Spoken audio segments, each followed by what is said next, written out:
Jadi di IDN Media kita punya 3 core value, Ibu. Yang pertama adalah integrity, termasuk being accountable of our job dan our responsibility.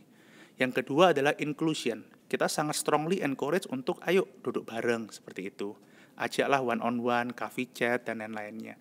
Yang ketiga adalah growth. Setiap orang yang di IDN itu sekarang setahun kemudian, 2 tahun kemudian bertumbuh, berkembang menjadi pribadi yang lebih baik, personally maupun professionally. Selamat datang di TETB With Me, sebuah podcast yang menceritakan extraordinary stories from extraordinary individuals yang selalu mempunyai semangat, tidak ada yang tidak bisa. I'm your host, Parwati Surya Udaya.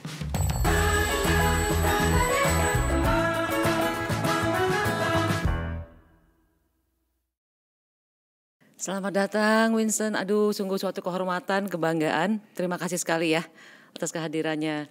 Yang pasti pertama-tama selamat kelahiran putra pertamanya ya, Aramon. Yes. The next Alpha Generations ya. Iya benar. Ngomong-ngomong ada perubahan nggak di gaya bekerja Winston nih setelah kelahiran sang putra nih? Yes. Ada Ibu Par. Pertama thank you ya for having me. Terima kasih sudah mengundang. Kalau jam kerja berubah, Bu. Jadi biasanya sebelum mempunyai anak, saya bisa pulang kantor jam 12 malam, jam 1, hampir setiap hari. Ketika ada anak, saya malamnya harusnya jadi bekerja di rumah, nggak bisa bekerja di kantor, seperti itu. Jadi jam 6, jam 7 akan pulang ke rumah, biar bisa family time dulu, habis itu baru lanjut bekerja lagi. Jadi ada sedikit kita sesuaikan. Itu ikut sharing dari tugas-tugasnya atau gimana tuh? Udah bisa ganti popok juga? Bisa. Wah, Awal-awal okay. saya ganti kontribusi sedikit, tapi tetap hampir semua kredit ke istri ya. Dia yang berjasa paling besar sih. Nah setelah lahir yang pertama ini, apakah kalau nggak salah kan Winston rencana mau punya anak 4 Yes. ya?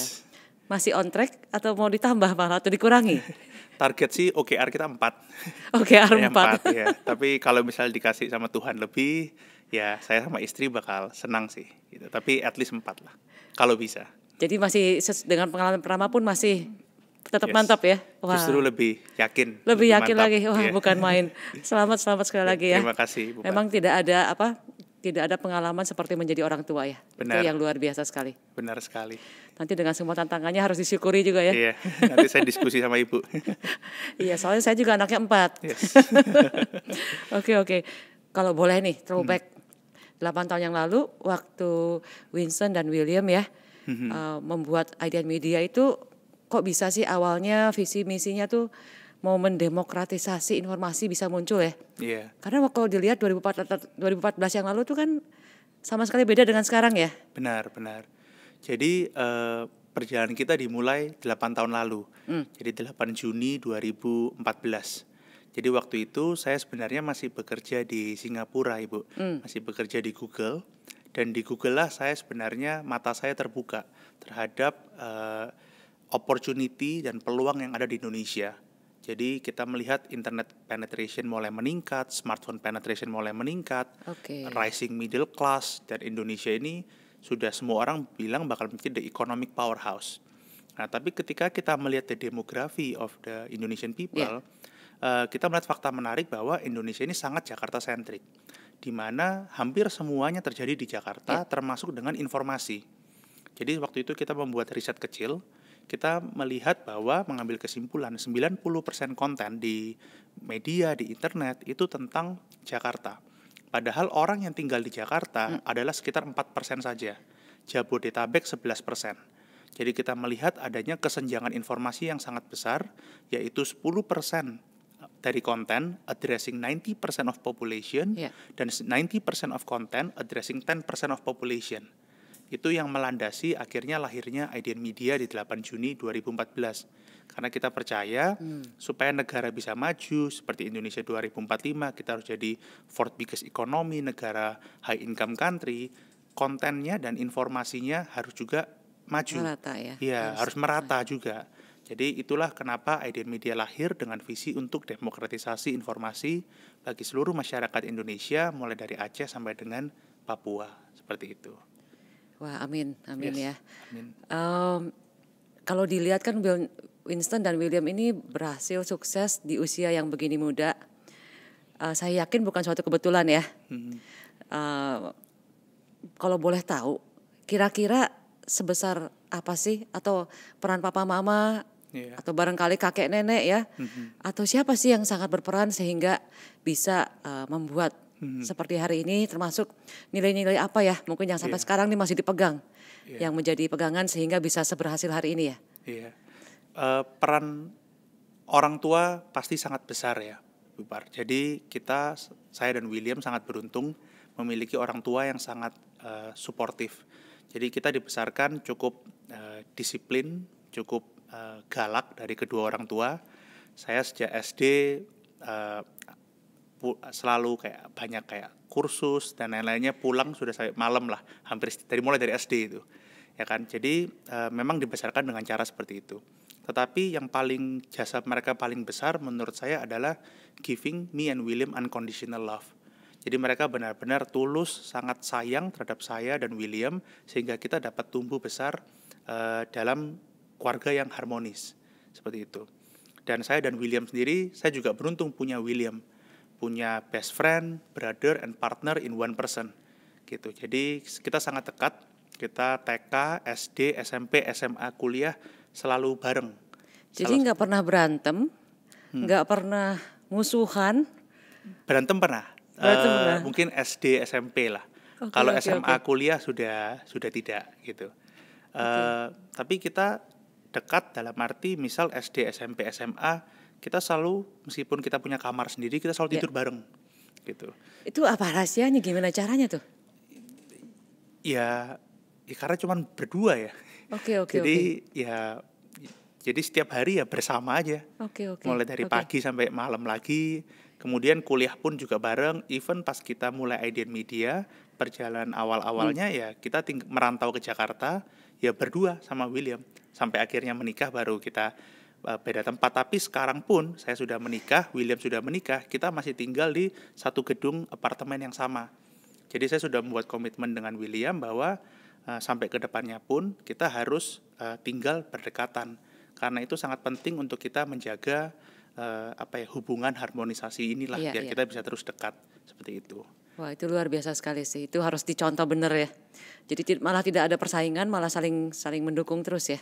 Karena ya kalau saya pribadi ya saya sayang sama William, dan juga kalau William berhasil ya saya juga senang ya. Jadi I think it's mutual trust and respect, itu yang kita benar-benar pegang teguh sih kalau saya dengan William.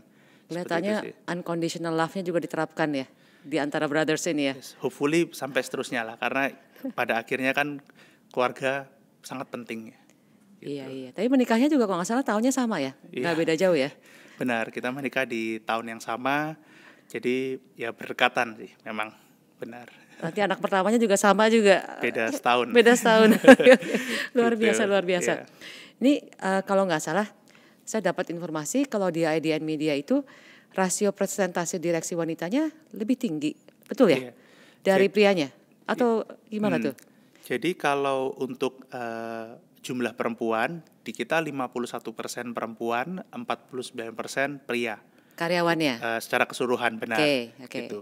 Tetapi kalau untuk posisi manajer ke atas, jadi yang leader ya, yang mempunyai tim, itu 60% perempuan.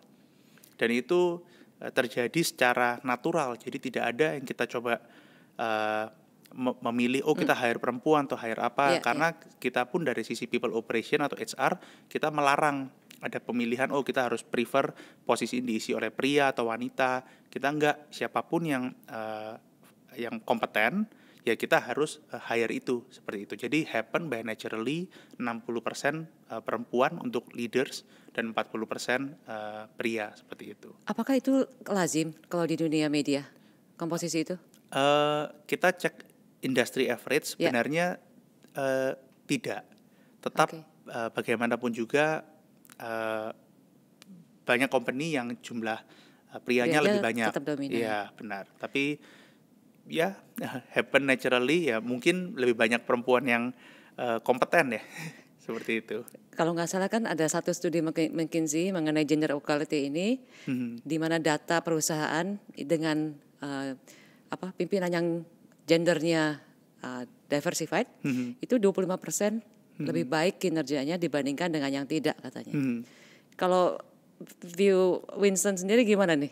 Setuju sih, karena satu hal yang mungkin ya kebanyakan dimiliki oleh perempuan, tapi sekarang mungkin tergantung dari individunya ya.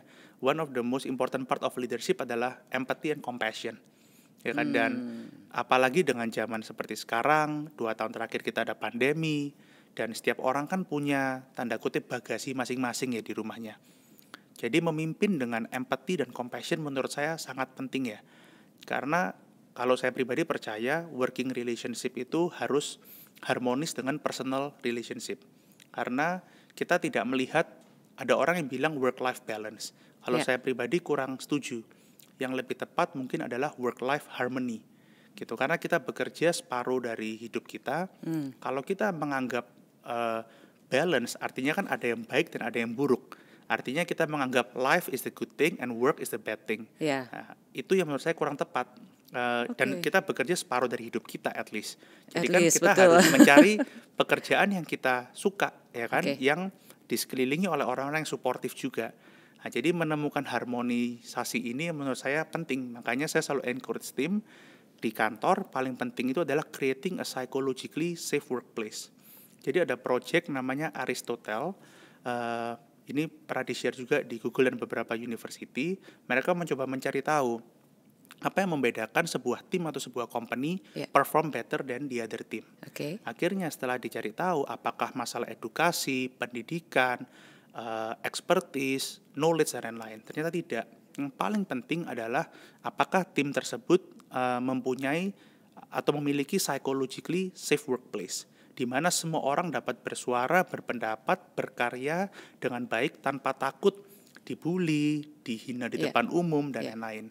Dan itulah yang berusaha saya tekankan ke tim bahwa ya we have to create the psychologically safe workplace. Jadi di Idean Media kita punya 3 core value, Ibu. Yang pertama adalah integrity. Ya, integrity adalah how kita menjaga integritas, profesional, disiplin, kepercayaan dan lain-lain. Termasuk being accountable of our job dan our responsibility. Yang kedua adalah inclusion. Inclusion adalah not only that we embrace diversity, tapi kita benar-benar menginvolve dan include satu sama lain. Make sure no one left behind. Contoh sederhana, kita kan siang ada makan siang bersama selalu di IDN setiap harinya.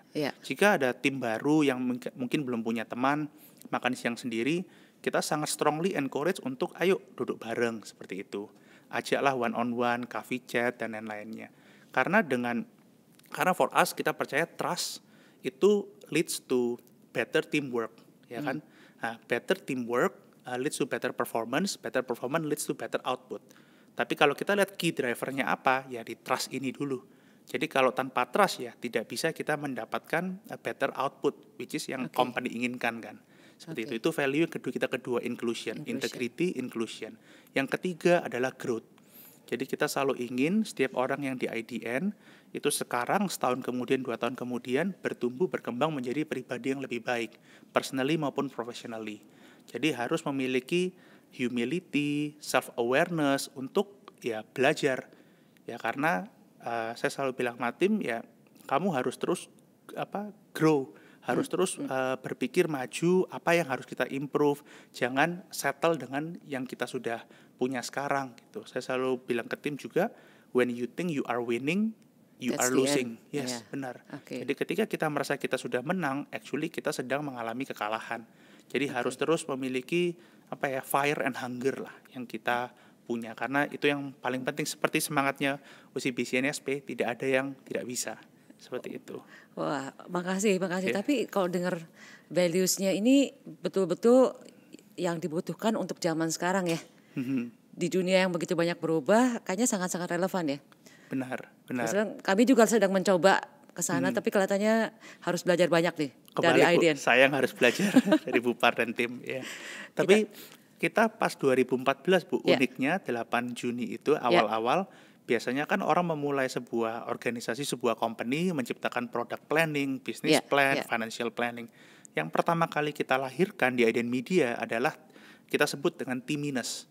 Teaminess itu seperti Ten Amendments atau Pancasilanya, kayak value yang ada di IDN Media. Dan itu produk pertama yang kita hasilkan karena waktu itu kita percaya, dulu masih kecil sekali ya IDN Media, tapi kita percaya in the end ketika company menjadi semakin besar, we are in the business of people gitu. Jadi artinya kita harus take care of the people very well, make sure semuanya share the same vision dan align.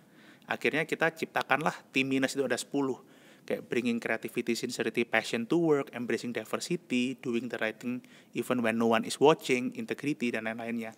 Itu kita coba implement dan sampai sekarang kita mungkin belum terlalu banyak, sekitar 700 timi atau orang di IDN Media. Setiap orientation, saya masih yang melit orientationnya, Senin pagi dan Selasa sore. Kemudian hal pertama yang saya present dan saya share dan saya tekankan adalah T- itu tadi.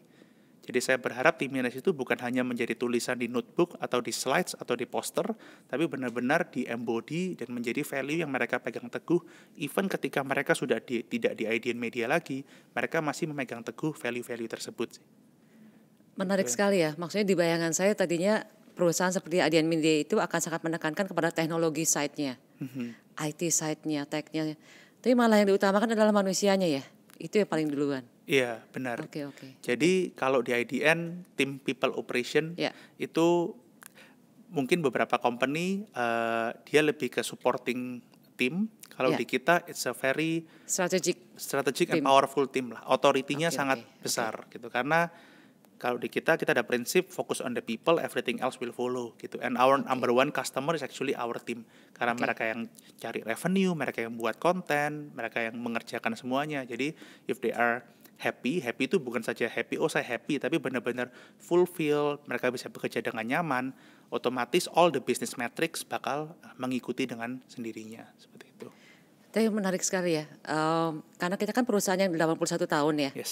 81 tahun udah tua banget gitu. Luar biasa, itu mimpi kita Bu. Amin. Bisa bertahan segitu lama. Kami mulai dari dulu HR yang cuma admin, payroll gitu ya, kira-kira cuma seperti itu, bahwa peran manusia lebih dipelengkap dan sebagainya.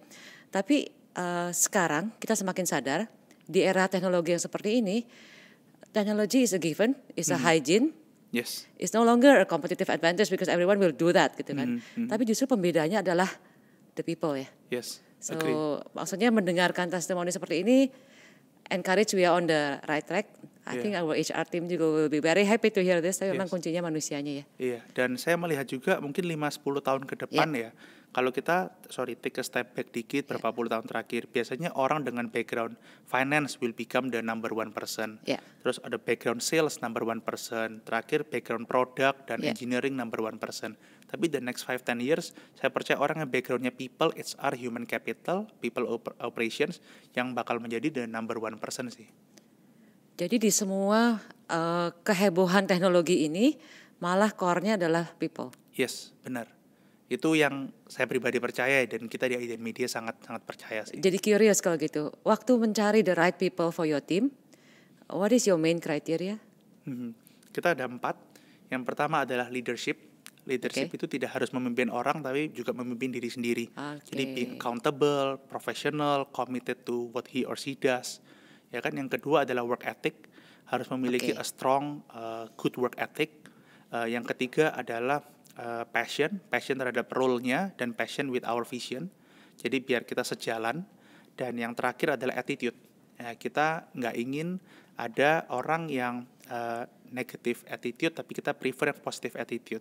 Karena kita percaya negative thoughts itu will lead to negative attitude, will create negative culture.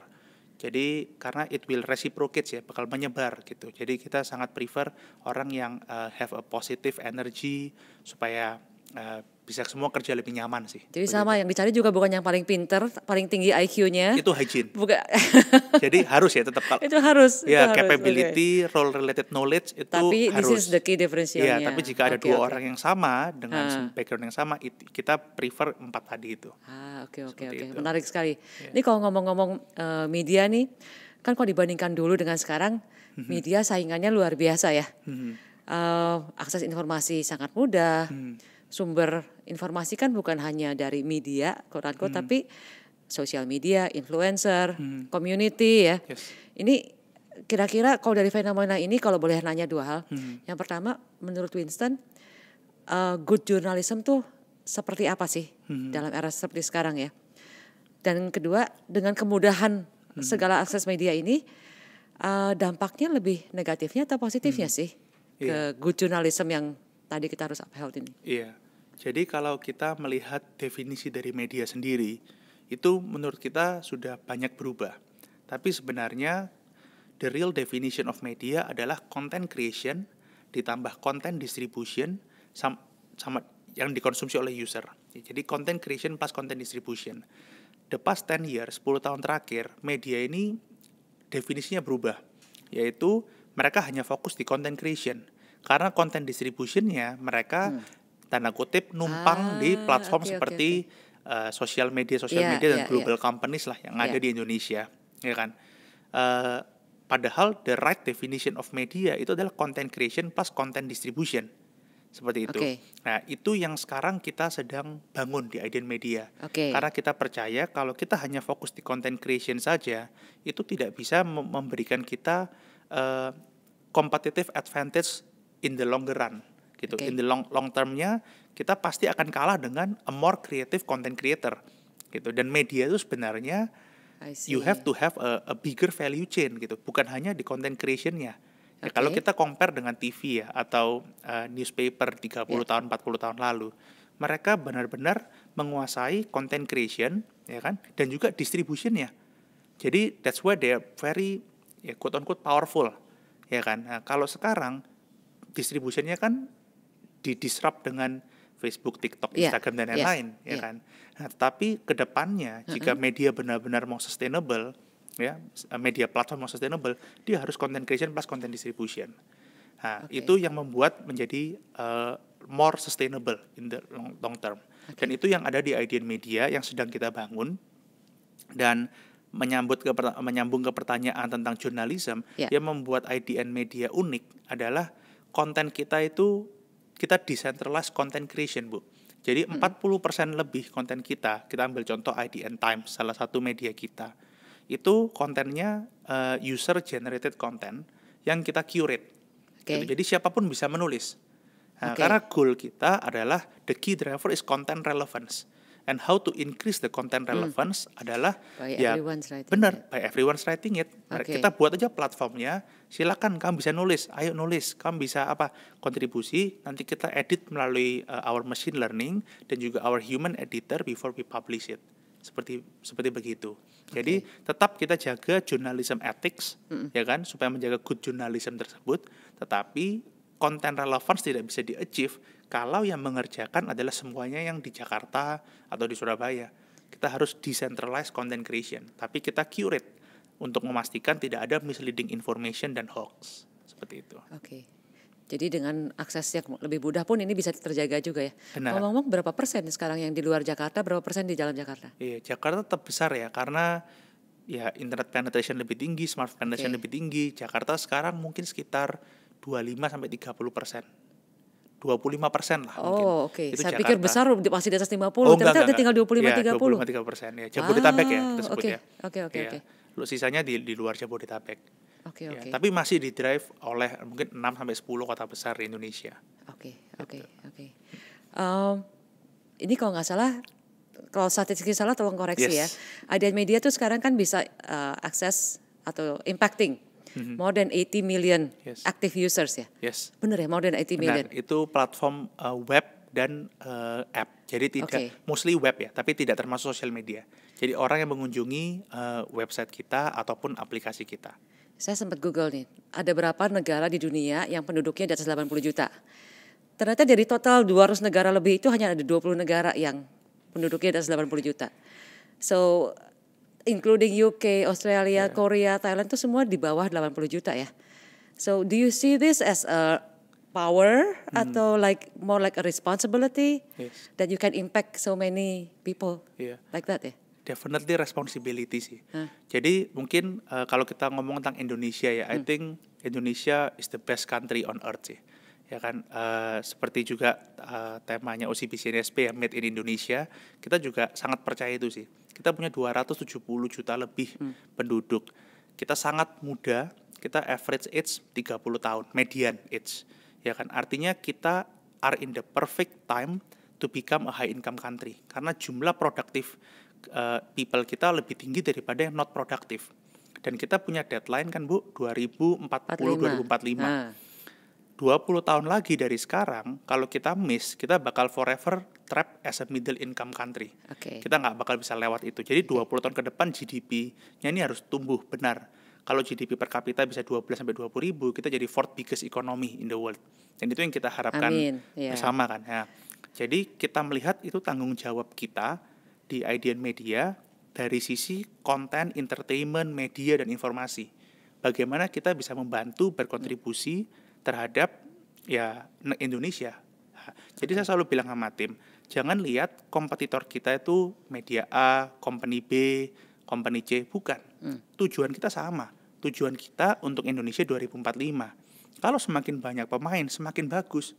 Artinya ya kita harus kolaborasi sama mereka untuk mencapai tujuannya ini. Gitu. Baru kemarin kita ada town hall, one of the main message yang saya bilang sama tim, collaborate externally, collaborate internally. We have the same goal, kita satu Indonesia. Nah, jadi itu yang benar-benar kita fokuskan, kita harapkan, karena kalau 2040, 2045 kita sudah menjadi a high income country, ya artinya satu dari tujuan hidup IDN Media telah tercapai. Amin. Nanti kita balik ke 2045 ya. Benar. Tapi sebelum 2045 boleh nanya dulu nggak ke 2024? Oke, ini kan bicara tadi kan tanggung jawab nih ya, buat Winston tanggung jawab. Ini bagaimana menjaga kenetralan sebuah media ya, yang begitu besar impactnya, di mana sedang banyak isu perbedaan pendapat. Contohnya di zaman pemilu nanti. How do you maintain that waktu 2024 nih? Sejak IDN Media berdiri kita sudah lewat 2 pemilu besar ya, pemilu presiden ya.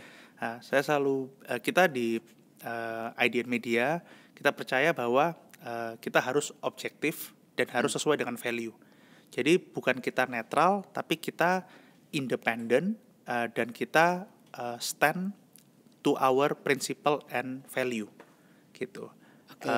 Kalau misalnya kita ngomong ada pemilihan politik, ya kan, kita akan memberikan panggung yang sama. Artinya di newsroom kita ambil contoh IDN Times, pemret kita Unilubis. Dia selalu equal tuh. Kalau si A dapat berapa, si B harus dapat berapa, si C harus dapat berapa, harus adil. Gitu. Jadi itu yang kita coba terapkan. Dan di IDN Media, contohnya dengan IDN Times, kita memiliki independensi juga. Jadi antara bisnis dengan editorial ada garis yang clear. Gitu. Artinya tidak bisa kita intervensi dengan seenaknya seperti itu. Itu untuk memastikan newsroom, teman-teman redaksi dapat bekerja, dapat memiliki otoritas untuk memilih mana yang sebenarnya bisa masuk dan mana yang tidak bisa masuk. Seperti itu. Jadi itu yang kita terus lakukan. Yang saya bantu di redaksi adalah menentukan value-value dan prinsip apa yang kita pegang teguh. Gitu. Tapi kalau untuk eksekusinya saya percayakan kepada tim. Gitu. Wah, benar sekali sih ya, bisnis dan editorial harus dipisah. Iya, karena kalau abu-abu akan terombang-ambing terus ya. Benar. Serba salah. Ya. Harus saling suportif, tetapi ketika untuk beberapa isu tertentu harus ada garis clear lines lah. Seperti itu. Wah, bukan main. Jadi sekarang boleh ngomong 2045 lagi ya. Boleh. 2024-nya udah jelas katanya. Jadi memang kan kita bicara sama, kan Winston juga di kantornya ada ini ya, 2045 Indonesia generasi emas dan sebagainya. Kita semua juga pasti pengen punya peran serta di situ. Harapannya tentu kan Indonesia bisa semakin bersaing di kancah global ya. Tapi katanya kan selain kemampuan juga perlu percaya diri. Konon masih ada stigma kalau orang Indonesia itu dipersif less capable. Bukan hanya oleh orang di luar Indonesia, tapi bahkan oleh bangsa sendiri juga. Contohnya, ada konsultan 2 orang, 1 orang asing, 1 orang Indonesia. I think kalau kita tanya mayoritas orang masih akan berpersepsi yang konsultan asing lebih capable. I don't know how do you see this, tapi menurut Winston apa sih akar masalahnya dan bagaimana kita bisa membantu generasi muda ini agar lebih percaya diri lagi ya dan tapi of course stay humble untuk mewujudkan 2045 ini nih. Iya.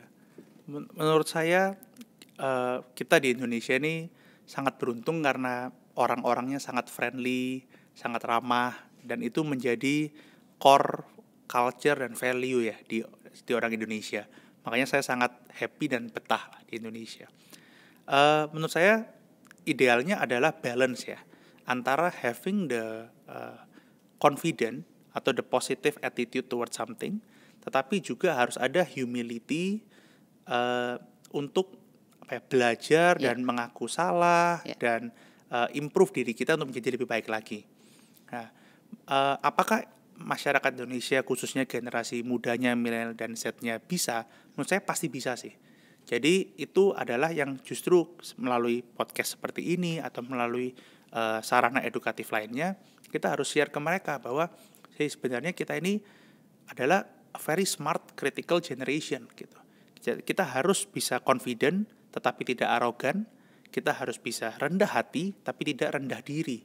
Gitu. Nah, kalau kita bisa balance ini dengan baik, wah, bukan bisa jadi Indonesia bukan hanya nomor 4 paling besar di dunia, bisa jadi lebih lagi. Seperti itu sih. Amin. Kalau nggak salah, kalau untuk lebih besar ekonomi itu kan selain penduduknya banyak, selain high income countries, salah satu juga itu ya, gender participations ya. Yes. Jadi katanya kalau perempuan punya partisipasi lebih besar di ekonomi, pertumbuhan ekonominya, GDP-nya itu akan jauh lebih besar. Yes. Ya. Jadi semoga gender equality juga terus didukung sama IDN Media yang sudah naturally sangat-sangat berimbang juga ya. Saya selalu setuju itu sih. Dan saya selalu merasa bahwa kompetensi orang tidak boleh dilihat dari gender sih. Dan itu butuh waktu memang Bu. Nggak bisa dalam 1-2 tahun atau 1-2 dekade, mungkin agak lama. Karena kan beberapa sudah menjadi stereotipe dan sudah menjadi culture lah. Jadi, tapi kalau tanpa adanya perubahan dan yang mendobrak, ya selamanya nggak ada perubahan. Tapi kalau terus didobrak lama-lama ya tembok pembatas itu bakal hilang, sehingga ya kembali lagi semua bisa dilihat secara equal dan it become a much better society. Dan media adalah one of the key player di situ ya. Setuju. Entah lewat film, selamat ya dengan Sri Mulatnya. Terima kasih. Entah lewat pemberitaan ya, angling, editorial dan sebagainya. Saya ingat kalau dalam bicara mengenai gender equality, saya bilang saya itu produknya film Cinderella, di mana princess nunggu prince-nya saja. You don't have your equality, right? Yes. Versus Mulan yang mungkin lebih equal. Yes. Jadi nitip juga nih. Yes. Semoga media-medianya juga punya pesan-pesan yang lebih positif sehingga bisa lebih proporsional juga ya. Benar. Karena itu kan sangat ini ya, sangat tergantung masyarakatnya. Yes, benar. Nah, kalau ngomong 2045 lagi. Kalau kita waktu juga melakukan Financial Fitness Index Research. Karena kan kita sebagai perbankan nih dukungnya gimana nih ke 2045. Financial fitness untuk generasi muda. Karena kita juga nggak mau generasi mudanya banyak, tapi they are not capable of managing their financials. Akhirnya malah jadi target pasar saja. Benar. Tapi tidak bisa punya kemampuan untuk mengembangkan sendiri. Nah itu kenapa kita buat research itu dan ternyata hasilnya rada mengkhawatirkan dalam arti kata kalau dibandingkan dengan negara lain, indeks kita cukup rendah ya. Indonesia itu kalau nggak salah 38 indeksnya. Dibandingkan Singapura yang 61. Dari kacamata Winston, kalau boleh, kira-kira apa yang harus dilakukan, baik dari sisi institusi keuangan, ya, dan juga media untuk bisa mengimprove hal ini ya. Karena tentunya kan kita semua ingin punya dampak yang baik ya untuk generasi muda. Iya, menurut saya sangat penting ya financial literacy ini. Dan sama seperti topik sebelumnya, untuk melakukan perubahan harus end to end. Jadi kita harus mulai dari awareness-nya dulu sampai ke ada produk yang benar-benar mendukung adanya financial literacy atau membuat mereka lebih aware dan melakukan perubahan untuk mengimprove keuangannya mereka seperti itu sih. Jadi harus end to end. Kalau misal dari sisi Bank OCBC NISP Mungkin dari sisi produk keuangannya ya kan yang bisa membantu mereka. Dari sisi media kita mungkin dari sisi awareness-nya dan make sure this is an important issue, you should know about this and stuff. Jadi menurut saya kita harus bareng-bareng Bu dengan even teman-teman di luar sana ya untuk benar-benar membawa perubahan di sini. Karena problemnya adalah kita ngomong khususnya kota besar ya seperti Jakarta dan khususnya yang muda. Karena saya selalu sebut ya generasi the younger millennials adalah banyak dari mereka tuh self entitled gitu. Jadi orang tuanya sudah enak, dia lebih enak lagi ya. Benar. Jadi they want everything very fast. Jadi kita kan sekarang hidup di generasi yang sangat instan ya. Kalau kita compare dengan 10-20 tahun lalu, sekarang kita misalnya mau makan, kita tinggal pakai aplikasi. Kita mau ke bank kadang bisa juga virtual sekarang. Kita mau nonton, kita nggak usah nunggu setiap minggu tuh di TV. Kita tinggal binge watching aja satu series diselesaikan dalam 1 hari. Jadi this instant gratification itu menjadikan kita generasi yang kadang entitled. Kita mau semuanya tuh cepat. Cari jodoh aja sekarang pakai aplikasi swipe left swipe right ya kan. Jadi sudah nggak effort tuh untuk ngajak kenalan orang gitu. Nah menurut saya ini akhirnya berdampak juga pada financial literacy di mana kita kalau mau uang kita maunya instan. Ketika kita ada uang kita spend aja sebanyak mungkin karena kalau hilang pun kita juga bisa dapat instan lagi. Ya kan apalagi sekarang platform investasi juga semakin banyak lagi. Tetapi untuk memberikan sebenarnya bukan jadi investasi ya tepatnya jadi platform trading atau ya mereka mau untuk uang cepat lah. Kalau investasi kan lebih jangka panjang seperti itu. Jadi ini yang perlu kita kerjakan bersama sih sebenarnya karena they are very smart, they are very critical, tapi karena karena sekelilingnya tiap hari seperti ini, jadi maunya instan aja. Akhirnya financial literacy seperti tadi Bu Par bilang definisi jadi keliru. Jadinya mereka tidak berpikir long term, tidak berpikir fundamental. Padahal yang paling penting adalah ya long term itu fundamental agar mereka hidupnya di masa tua pun mereka bisa memiliki berkecukupan dan tidak susah lah seperti itu. Iya dan masih banyak salah persepsi juga ya. Dipikir financial fitness itu punya uang sebanyak-banyaknya padahal bukan kan ya? Benar. It's different. Ya, bagaimana kita bisa earn and also spend wisely juga. Gitu. Iya. Iya sih, sepakat sekali. Dan kita juga untuk awareness ini kita malah ada cabang-cabang tertentu tuh kita bisa encourage generasi muda ini atau customer untuk ngetes mereka financial literacy itu sampai di level berapa. Jadi ntar ada profil individunya kira-kira. Jadi memang awareness is a very important thing sih, it's the first step. Tapi buat harus kerja bareng nih ya. Benar. Okay. Kalau buat Ibu Par untuk Bank UCBC NSB sendiri untuk meningkatkan financial literacy dan juga fitness dari generasi mudanya seperti apa kalau menurut Ibu Par? Jadi sama persis. Jadi kita harus end to end. Jadi pertama awareness. Tadi kan dengan campaigning bahwa financially being rich is not equal with financially fit ya. Tapi yuk kita ukur dulu kamu ada di mana sih dari pengetahuan. Dan interesting juga ternyata bukan hanya pengetahuan mengenai financial product. What's important actually is also the psychology. Psychology, how you manage money, how do you see money itu seperti apa sebetulnya. Nah dari situ sudah lebih aware tadi. Kemudian ada juga nanti kelas-kelasnya. Oke, kalau misalnya untuk mengelola yang seperti ini bagaimana, dana investasi bagaimana, terus dana kelolaan seperti apa, kemudian dana emergency seperti apa. Nah kemudian tentu ada produk-produknya ya dari situ gitu loh. Jadi memang harus end to end sih. Tapi ya kita melihat itu sebagai salah satu kontribusi kecil kita lah ya untuk si Indonesia Emas ini. Jangan sampai kita hanya jadi target pasar saja. Setuju. Kalau ngomong generasi muda, ini kan teknologi sekarang kan dampaknya begitu pesat ya terhadap cara kita hidup. Termasuk cara konsumsi media, tadi udah sempat disinggung. Ini Winston punya bayangan nggak nanti kalau Aramon udah sebesar, udah waktu musim sekolah lah ya di college, kira-kira dia bagaimana nih cara cari beritanya? Masa depan media tuh menjadi seperti apa sih nanti? Pertanyaan bagus ya. Jadi itu 2040-an ya. Wah, 20 tahun masih lama ya. Tapi yang pasti semuanya tuh berubah sih. Kayak kita ngomong konten form. Jadi gini, kita merasa kebutuhan manusia akan informasi tidak pernah berubah. tetapi cara mengonsumsi informasinya yang berubah.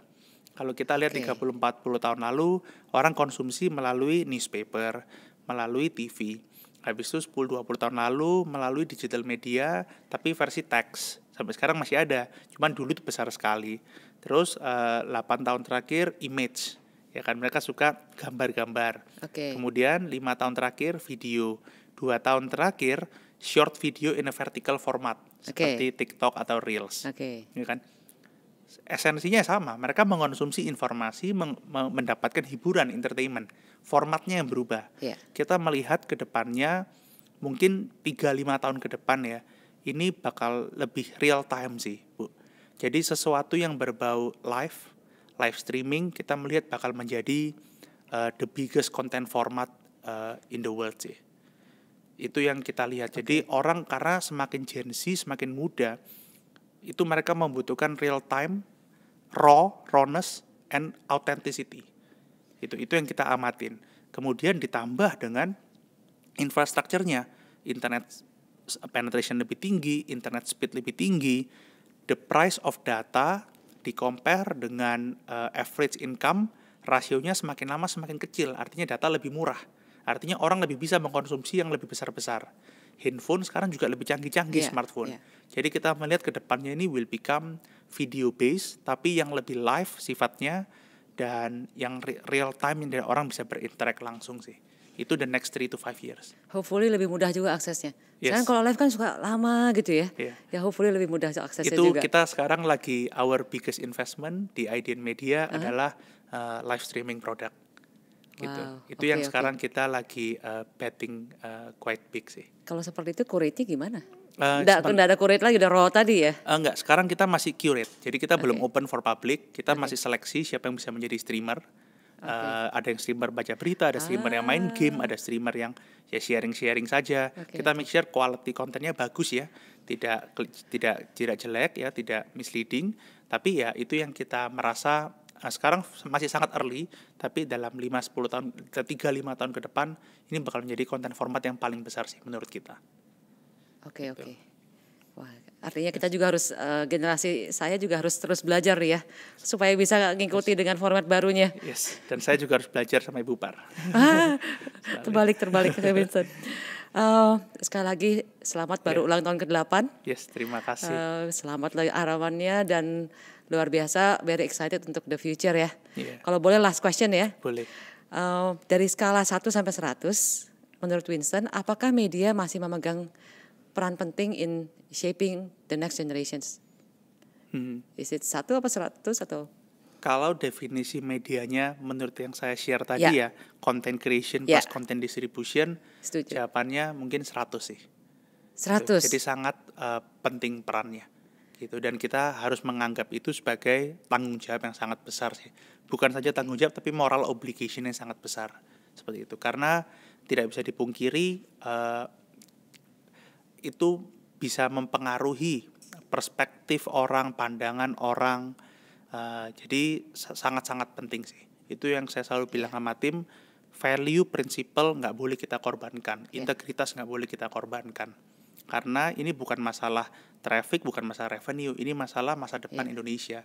Kalau kita tidak menjaga tanggung jawabnya dengan baik, yang rugi bukan kita, tapi generasi anak cucu kita yang paling bakal rugi sih. Jadi itu yang benar-benar kita pegang teguh sih di IDN Media. Dan ini bukan hanya impact yang above di seperti berita, tapi yang di alam bawah sadar juga ya. Benar. Melalui konten, melalui film, value apa yang di-deliver itu kan menjadi sangat-sangat penting ya. Yes. Wah, luar biasa sekali.